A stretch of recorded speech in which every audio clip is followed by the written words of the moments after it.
曾永明先生一世人注心研究台湾的地理甲文化，但已经过身满1年啊。文化部专工甲伊的遗稿甲访谈出册甲专辑，送互伊的家属，希望伊为台湾文史奋斗的精神会当永远保存落去。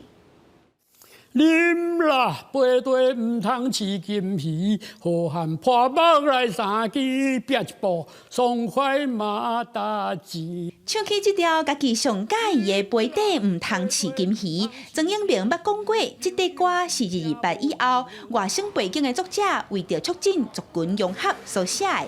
一生拢伫咧收集台湾史料的曾永明，到今已经离开咱1年了。致赠庄老师家属收藏。 文化部特别伫咧曾永明先生对年的即天，伫伊大稻埕的厝体，甲伊在世前分析1920年台湾文化协会成立以来，启明台湾文化主体意识的种种，计将2万字的遗稿，甲伊的口述历史、影音记录，出做套册甲纪念专辑，送互家属收藏。伊正经是用伊的一生，来投入伊的兴趣。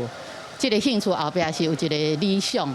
伊的关怀，你支持的。庄老师讲的时候，活该如此，对世界这个世界要感恩那么对人呢要念情对事呢要怀旧。我想这个是一个台湾这个艺术史里面这个非常重要的一篇章了曾永明一生拢注心伫咧研究台湾的地理甲文化，出过册参像台湾第一、台湾纪书、台北老街等等，计共50多本。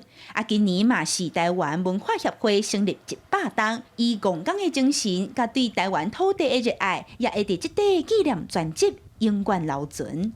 记者闵金玲、许凯台北报道。